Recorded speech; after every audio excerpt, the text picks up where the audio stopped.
Alam niyo po ba mga picture home buyers and kabahay, 4.3M lang itong 100 square meter single detached house na to. Maganda ang location dahil walking distance lang to sa mga major establishments na pangangailangan mo. Complete amenities in 101% flood-free community. Tara, sabay-sabay tayo mag-house tour dito. Mga picture home buyers and kabahay.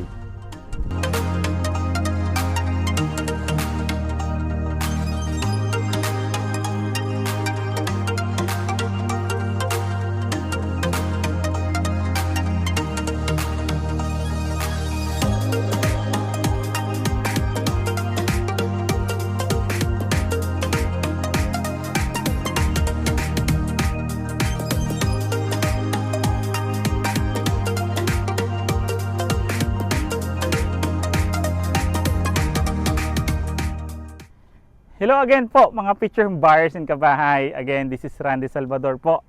Of course, my wife si Julian Salvador this 2024. Kami pa rin po ang susi at tulay patungo sa pangarap niyong bahay. Ayun po mga picture home buyers, andito nga tayo ngayon sa Buruxton Park located at Barangay Cabuco, 13 Martires, Cavite para i-pictured ang 100 square meter nating single detached house. 100 square meter nga po ang lot area nito and yung floor area niya po is 67 square meter po. So may available po dito. Pwede po tayo mamili. It's either semi-complete or very finished turnover na single detached house po. Ang ganda po ng location nito. Bakit? Walking distance nga lang po ito sa mga major establishments na pangangailangan natin. 3 to 5 minutes lang nasa SM13 na tayo. Almost walking distance lang din po ang ating future or soon to rise nating Kapitolyo ng Cavite. Complete amenities din po ito and 101% flood-free ang community. Tara mga kabahay, mag-house tour na nga tayo dito kay Audrina Model. Pero before natin i-start mga kabahay, kung ngayon pa lang po kayo napapadalaw or napadaan sa aming YouTube channel, like, subscribe. Pindutin nyo na rin po yung bell button para updated kayo sa mga bagong videos namin katulad nito. Tara po!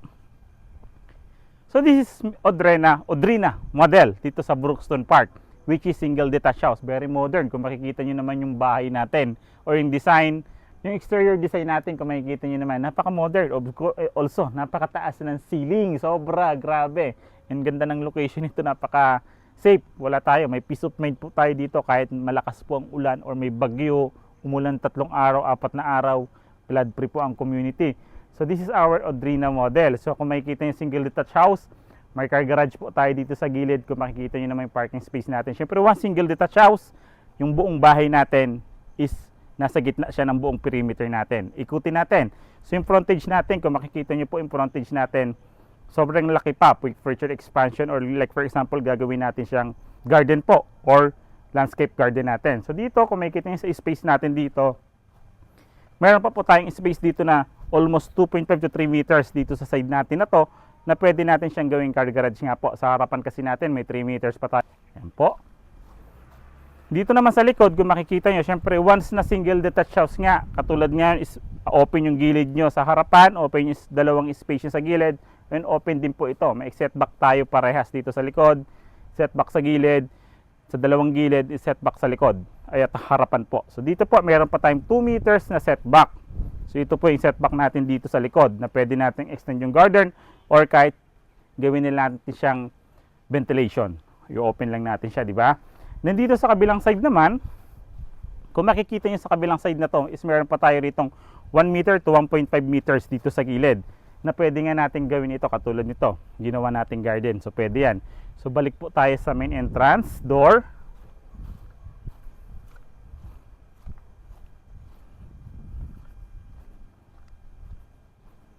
So ito po yung main entrance door natin. Sa harapan nga natin, ang laki pa nga nitong space natin na to, na pwede nating landscape garden. So pasukin na natin po. Design natin, kung makikita nyo, may metal tayo rito na nagisilbi siyang design. So po.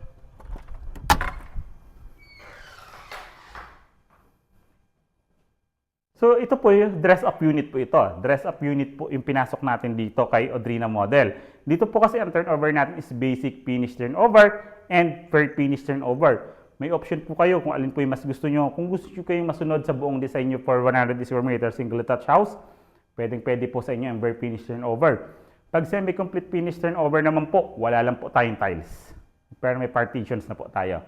So this is our dress up unit. Ayan po, this is our dress-up unit nga. So start tayo house tour dito. Naglagay tayo ng sala set dyan. Then naglagay tayong 4-seaters na dining area naman dito. Of course, nandito yung kitchen countertop natin na granite tiles. Pero katulad nga sabi ko, dress-up unit po ito. Pero may option po kayo kung very finish or semi-complete finish turnover. Pero yun naman kagandahan pag alam niyo pag mga single detached house, especially ito, single detached house, napaka well ventilated kasi ang dami niyang bintana. Sliding windows tong sa harapan natin, sa gilid natin is mga awning type windows. Laki. Ayan, para masukat natin, sukatin natin siya. Kung ilang metro ba siya hanggang doon. So 5.1 meters yan. Yung pinakahaba niyan, yung kalapadan niya. 5.1 meters, 2, 3, 4, 5. So 5.1 meters po ito. So sa sukat natin, tama naman siya sa hakbang natin, which is medyo accurate naman po siya, di ba? Din yung pinakalapad naman, sa ilalim po ng hagdanan natin, yung pinaka-space naman natin doon, yan po, 5.6 meters naman siya. Di ba ang lapad? Ang lawak nito na pwede natin gawin. So may dalawa po tayong toilet dito, isa sa taas at isa sa baba. Ang kagandahan naman dito po, kung meron po tayong mga magulang or lanay lolo, senior citizens, na pwede natin siyang gawing office, may bedroom po tayo dito sa baba, sa single detached house na to, which is ito po siya. So yung bedroom natin dito sa baba, meron din siyang bintana, of course, awning type window, then may awning type window, sliding window siya sa gilid. So pwede natin siyang gawing office. Kung meron naman tayong magulang or mga kasama na senior citizens, pwede po siya dito. Pwede natin siyang gawing bedroom, kasi kung makikita yung size niya is 2.4 meters po yan, yung lapad niya naman po is 2 meters. Yan po, 2.2 meters yung pinakalapad niya naman. Di ba? Kung makikita nyo, naka-hard deflex na rin po ito sa baba. Pintuan natin is common wood.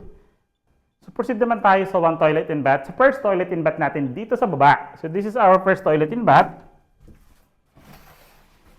So hindi siya ganun kalapad, pero pahaba yung pinaka-toilet natin. Kasi kung makikita nyo yung size niya sa pahaba, is 2.2 meters po siya. Yung haba niya, yung lapad niya naman po is 1 meter po, yung pinakalapad niya. So, hindi siya ganun kalapad. Pero kung makikita yung space niya, pagpasok natin, mauuna si lavatory, water closet, in the shower area. Complete accessories din po ito during the turnover. Shower head, faucet, soap holder, and tissue holder. Meron din tayong ventilation dito. Ganda. Plastic PVC naman po yung ating pinaka-pintuan natin dito, even the hamba po. Then, may service area tayo. Hindi siya actually service area kasi single detached house, yung setback natin dito sa likod.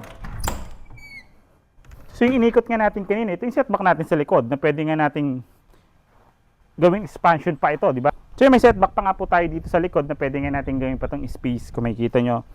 So meters naman po ito, pinakalapad natin ng space natin dito sa likod. So pwede pa natin siya para merong expansion or ventilated yung bahay natin. Yung kagandahan naman po once na single detached house. Balik po tayo sa loob.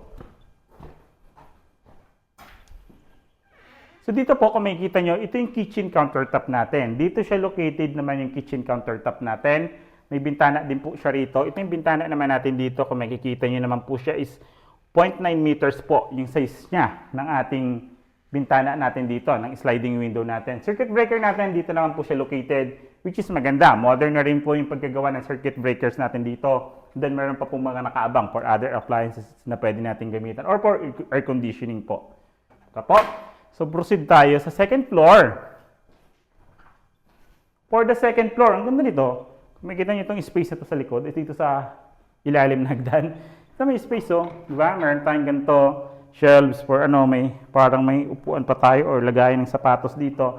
Naglagay tayo ng artificial. Kung makikita yung space dito sa ilalim mo,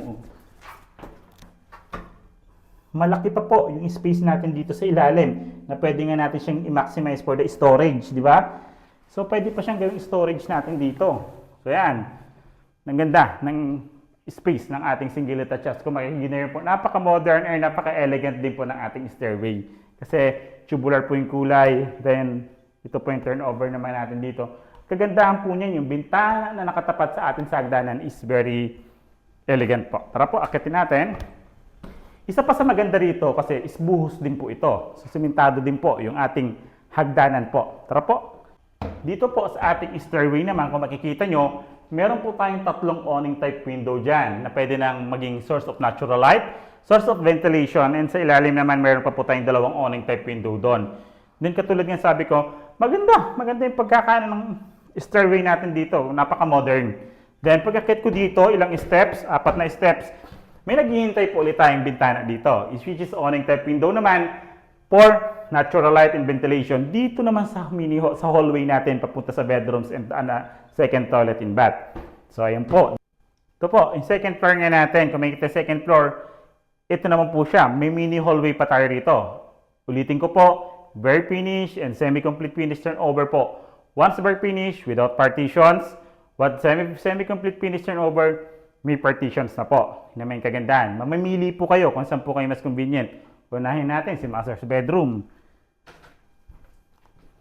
So this is our master's bedroom po, mga future home buyers and kabahay. Sa master's bedroom natin, naglagay tayo ng queen size bed. Ito yung queen size bed natin, may space pa tayo sa gilid. Then katulad nga sabi ko, once sa single detached house, yun namin kagandahan. Yung bintana natin, napakadami, napaka-ventilated ng bahay. Gano'n ba kalapad itong unang bedroom natin? Yung first bedroom natin is 2.6 meters po iyan. Yung lapad niya, yung haba niya naman po is 3.3 meters. Imagine, dito, pwede nyo siyang sukatin sa bahay nyo. Kasya ba yung mga gamit nyo sa space ng master's bedroom na to? Ceiling natin is a hard flex na rin po. Naglagay ng built-in cabinets dito, partition included, mga future home buyers. Tara po. Second bedroom. For the second bedroom naman, mga future home buyers, kung makikita nyo, single bed, pero ang haba niya, pahaba naman yung type ng bedroom na to. Ayan po, 4 meters po. 4 meters yung pinakahaba niya naman.